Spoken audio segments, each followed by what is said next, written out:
Trading की दुनिया में रिस्क मैनेजमेंट बहुत जरूरी होता है। सिर्फ विनिंग ट्रेड्स पिक करना ही नहीं, बल्कि बेड लॉसेस से खुद को प्रोटेक्ट करना भी इंपॉर्टेंट है। यहीं पर स्टॉप लॉस ऑर्डर्स काम आते हैं। Stop loss orders preset orders होते हैं जो ऑटोमेटिकली आपके एसेट को सेल कर देते हैं जब वह एक सर्टेन प्राइस पर हिट करता है। इन्हें आप अपनी फाइनेंशियल सेफ्टी नेट समझो, जो छोट लॉसेस को बेड लॉसेस में बदलने से रोकते हैं। अपनी मैक्सिमम एक्सेप्टेबल लॉस को डिफाइन करके आप अपने कैपिटल और ट्रेडिंग जर्नी पर कंट्रोल रखते हैं। लेकिन स्टॉप लॉस ऑर्डर्स को करेक्टली सेट करना बहुत जरूरी है।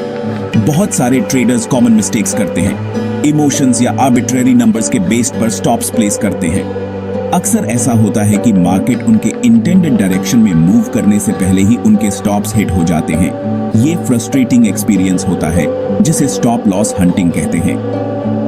यह इसे आपको effective stop loss order set करने की डिटेल समझाएगा। हम logical market based approaches explore करेंगे जो टेक्निकल एनालिसिस प्रिंसिपल्स के अलाइन है और कॉमन पिटफॉल्स से बचने में आपकी हेल्प करेंगे।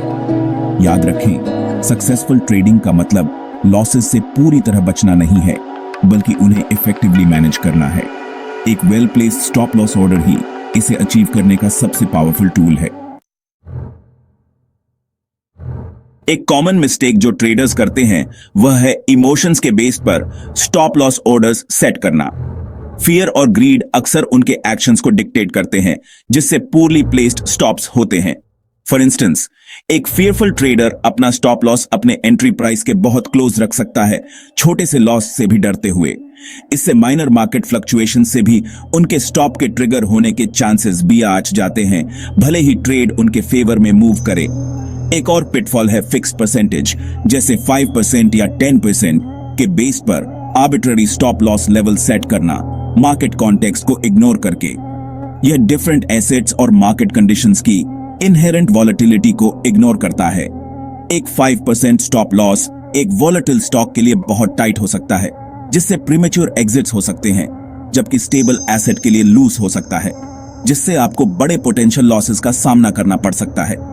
इसके अलावा बहुत सारे ट्रेडर्स ऑब्वियस सपोर्ट लेवल्स के नीचे या रेजिस्टेंस लेवल्स के ऊपर स्टॉप लॉस ऑर्डर्स प्लेस करने के ट्रैप में फंस जाते हैं।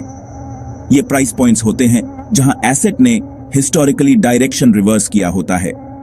इन लेवल्स के थोड़ा आगे अपना स्टॉप लॉस प्लेस करना इंस्टीट्यूशनल ट्रेडर्स के लिए स्टॉप लॉस हंटिंग के लिए इजी टारगेट बना देता है, जो इन कॉमन प्रैक्टिसेस से अच्छी तरह वाकिफ होते हैं। इन एरर्स से बचने के लिए स्टॉप लॉस ऑर्डर सेट करने के लिए लॉजिकल और मार्केट बेस्ड अप्रोच अपनाना बहुत जरूरी है।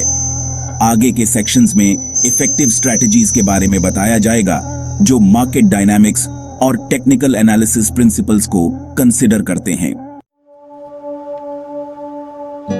Effective stop loss orders set करना माइंडसेट में बदलाव से शुरू होता है। स्टॉप लॉसेस को एक आफ्टर थॉट मानने की बजाय शुरू से ही उन्हें अपने ट्रेडिंग प्लान में शामिल करें। ट्रेड एंटर करने से पहले अपना एंट्री पॉइंट, प्रॉफिट टारगेट और सबसे जरूरी अपना स्टॉप लॉस लेवल डिटरमिन करें। यह डिसिप्लिन्ड अप्रोच इंश्योर करता है कि आपके ट्रेडिंग डिसीजंस लॉजिक पर बेस्ड हों, इमोशंस पर नहीं। एक की प्रिंसिपल है आपके स्टॉप लॉस को उस एसेट के टेक्निकल एनालिसिस पर बेस करना जिसमें आप ट्रेड कर रहे हैं। सपोर्ट और रेजिस्टेंस लेवल्स, ट्रेंड लाइंस और मूविंग एवरेजेस देखें। ये वैल्यूएबल इंसाइट्स देते हैं कि मार्केट कहां रिवर्स हो सकता है या कंसोलिडेट हो सकता है। इन लेवल से थोड़ा आगे अपना स्टॉप लॉस प्लेस करने से एक बफर जोन बनता है, जिससे माइनर फ्लक्चुएशन से आपके स्टॉप के ट्रिगर होने की संभावना कम हो जाती है और आप सिग्निफिकेंट ट्रेंड रिवर्सल से प्रोटेक्टेड रहते हैं। एक और क्रूशियल फैक्टर जिसे कंसिडर करना जरूरी है वह है वॉलेटिलिटी। वॉलेटिल एसेट्स में ज्यादा प्राइस स्विंग्स होते हैं, जिसके लिए वाइडर स्टॉप लॉस लेवल्स की जरूरत होती है ताकि प्रीमेच्योरली स्टॉप आउट होने से बचा जा सके। इसके विपरीत कम वॉलेटिल एसेट्स में टाइटर स्टॉप लॉसेस रखे जा सकते हैं। वॉलेटिलिटी को अपनी स्टॉप लॉस स्ट्रैटेजी में इंकॉर्पोरेट करके आप उसे उस एसेट की स्पेसिफिक कैरेक्टरिस्टिक्स के हिसाब से टेलर कर सकते हैं। याद रखें, स्टॉप लॉस ऑर्डर्स सेट करना कोई एग्जैक्ट साइंस नहीं है, बल्कि आर्ट और एनालिसिस का कॉम्बिनेशन है। इसके लिए मार्केट डायनामिक्स की अच्छी समझ और चेंजिंग कंडीशंस के बेस पर अपनी स्ट्रैटेजी को अडेप्ट करने की क्षमता होनी चाहिए। सेक्शन 4 सपोर्ट एंड रेजिस्टेंस, आपका मार्केट बेस्ड गाइड। सपोर्ट और रेजिस्टेंस लेवल्स टेक्निकल एनालिसिस की बुनियाद होते हैं। सपोर्ट एक फ्लोर की तरह काम करता है, प्राइस को और ज्यादा गिरने से रोकता है, जबकि रेजिस्टेंस एक सीलिंग की तरह काम करता है, अपवर्ड मूवमेंट को लिमिट करता है। इन लेवल्स को समझना effective stop loss orders set करने के लिए बहुत जरूरी है। जब आप करंट प्राइस के नीचे एक स्ट्रॉन्ग सपोर्ट लेवल आइडेंटिफाई करते हैं, तो यह उस पॉइंट को रिप्रेजेंट करता है जहां बाइंग प्रेशर के सेलिंग प्रेशर से ज्यादा होने की उम्मीद होती है।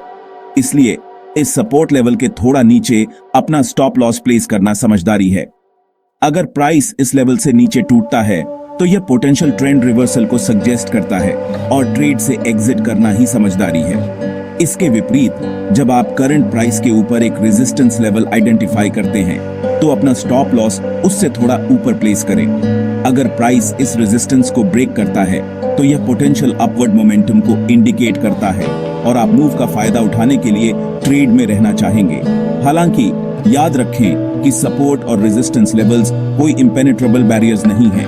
ये ब्रेक हो सकते हैं, खासकर हाई वॉलेटिलिटी के दौरान या अनएक्सपेक्टेड न्यूज इवेंट्स के कारण। इसलिए इन्फॉर्म ट्रेडिंग डिसीजंस लेने के लिए सपोर्ट और रेजिस्टेंस एनालिसिस को अन्य टेक्निकल इंडिकेटर्स और रिस्क मैनेजमेंट टेक्निक्स के साथ कंबाइन करना जरूरी है।